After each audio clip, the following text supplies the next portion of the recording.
Enzo Maresca's first signing at City is a done deal? Are Liverpool actually in the race for Bradley Barcola? And Tottenham shatter their transfer record with an £85 million move for Matheus Fernandes. Diego Simeone is fuming, and if you know anything about El Cholo's temper, you'll know exactly what that means. This is final.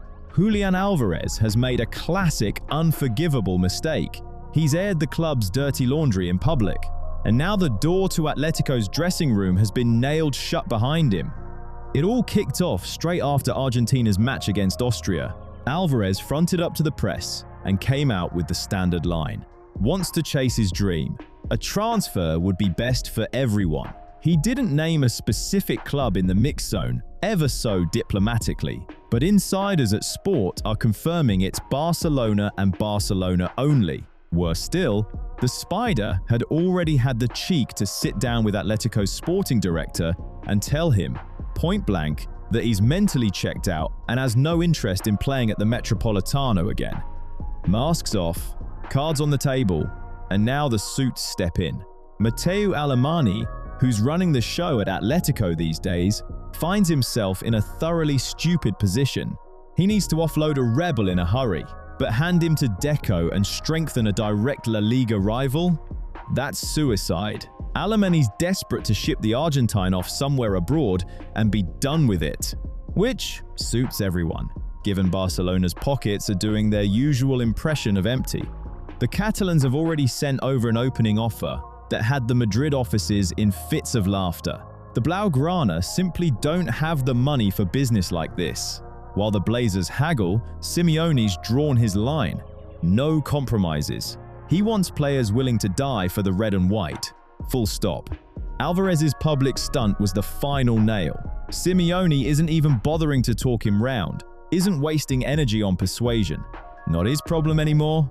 Fancy chasing your dream elsewhere? Off you go. The door's wide open.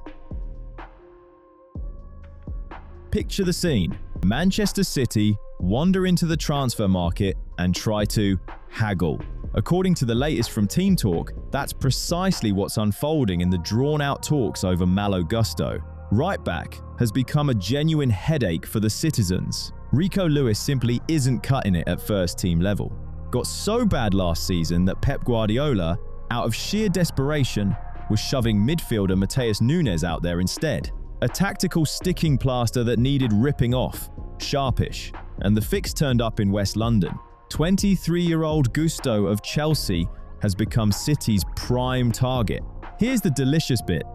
The Frenchman himself is desperate to get out of Stamford Bridge and over to the Etihad. The reason's Enzo Maresca. The Italian developed Gusto brilliantly at Chelsea, and now the player's itching for a reunion. Green light's already been given. He's dropped City's brass, a none too subtle hint to get a move on. The devil, though, is in the spreadsheet. Chelsea know exactly what their asset's worth and want top dollar for him, while City have dug their heels in. £50 million, not a penny more. No hidden add-ons, no premium for a London postcode. Talks have predictably stalled. The Londoners are fishing for a fee in that same range, strictly on their terms, while the Sheikhs have suddenly discovered their inner penny pincher. By the way, if you're watching my videos and still haven't hit like, congratulations, you've just been appointed to Manchester City's board of directors. Stop being stingy with something that cost you absolutely nothing. It's not even 50 million quid. Give the thumbs up and let's crack on. City are convinced Gusto's the perfect mix of age, experience, and upside. But overpaying for him? Not happening, as a matter of principle. So the French defender sat there with his bags packed, waiting, ready to fly out to Maresca tomorrow if he could. All that's left is for two of the league's richest clubs to stop squabbling over loose change. Get relegated from the Premier League in spectacular fashion, and somehow a queue of elite clubs forms behind you. No, it's not nonsense.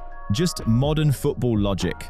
Matheus Fernandes went down with West Ham, rock bottom of the table, and somehow ended up with a price tag suggesting he'd won the Champions League single-handed. £85 million for a player off a sinking ship, and buyers were genuinely at each other's throats over him. Manchester United and Tottenham turned this into an outright scrap, but the race is officially over. According to Fabrizio Romano, the Mancunians simply wouldn't put the phone down, but their persistence wasn't enough. Tottenham will pay £85 million fixed for Matheus Fernandes, no add-ons. Man United were only considering add-ons to get closer to the fee wanted by West Ham, and that hesitation cost them dearly. The key factor in the deal wasn't just the money though.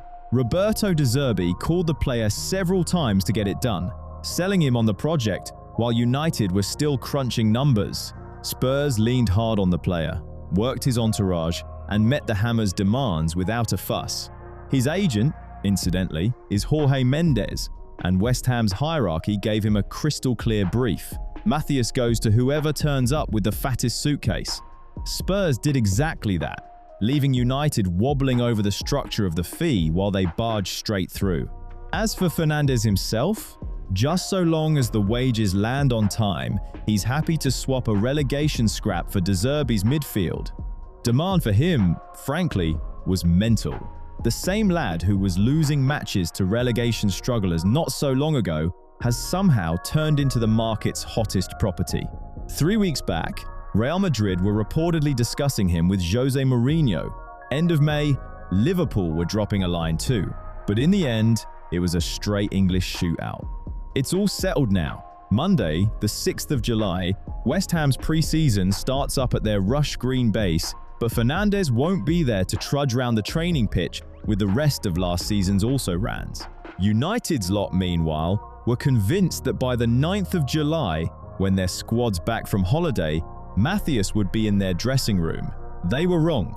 Spurs have wrapped it up. Mendes is sipping his coffee, having played his hand perfectly. Tottenham didn't blink, paid the odds, and got their man. Liverpool are sniffing round Paris's golden cage again. Merseyside desperately need a fresh face out wide, and they fixed their gaze on Bradley Barcola. Spoiler, it won't come cheap. The Reds are reopening talks with PSG, according to Matteo Moretto. The French have slammed the door on English clubs more than once before, but this lot don't take the hint easily. Fair enough, really. The winger had himself a stellar season, racking up 20 goal contributions at just 23. Electric pace, slick on the ball, and that rare knack of doing a job on either flank. Exactly the sort of cog Liverpool need for the high-octane machine they're building. Here's where it gets interesting. PSG are reportedly a hair's breadth from signing Yan Diomande, and the moment he unpacks his bags in Paris, Barcola risks getting awfully familiar with the bench. Warm in the seats at 23, just as you're hitting your stride? Not exactly the dream for any forward's ego. He needs regular minutes, so don't be shocked if Bradley throws his toys out the pram, stages a quiet strop, and starts angling for a move to Merseyside himself. Trouble is, the Qatari ownership don't let anyone go cheaply. They've slapped on a price tag that would give any British accountant heart palpitations. North of £116 million for a player who's still got plenty of growing to do. Yes, Barcola's the real deal. But is he worth a fee that would casually rewrite most top clubs' transfer records? Big question mark there. For now, PSG are sat smugly behind their wall, dictating terms. Liverpool, meanwhile, are lurking in the bushes, waiting it out. The second Diomande puts pen to paper, Paris's hand weakens by default. A bench player can't carry a £116 million price tag. Time for a proper game of nerves. Speaking of lurking in the bushes, the stats tell me 80% of you are doing exactly that. Watching every single video, never actually subscribing. Right? Enough playing hide and seek. Hit subscribe and turn the notifications on, right now. My uploads come quicker than Barcola hits the target, so don't get left behind. Marcus Rashford and Manchester United. A toxic saga that will probably outlive the lot of us.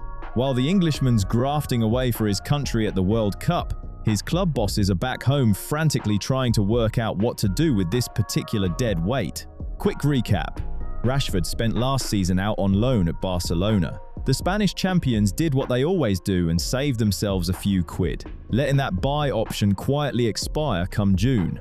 Now the cunning so-and-sos are angling for another loan. United, though, have had enough of half measures. No more temporary fixes. They want this thing sold outright. Full stop. Rashford himself is desperate to get back to Catalonia, and he's already turned his nose up at Tottenham. North London apparently doesn't excite His Royal Highness one bit. Reality, though, has a habit of landing a punch. Over the last 24 hours, United's people have been in direct contact with the winger's camp. And here's the kicker. The club's quietly backing down. Can't sell him, so fine. They'll fold him back into the squad. Helps that there's been another change at the top, too. Ruben Amorim's gone, and Michael Carrick's now running the show, openly saying he'd be glad to welcome the prodigal son back for pre-season. Rashford himself has apparently agreed to drop the attitude and start fresh. He's sitting on a hefty contract through to 2028, release clause and all. If some desperate club turns up with a big enough bag of cash, he'll be gift-wrapped and out the door before you can blink. But for now, the market's gone quiet and he's staying put.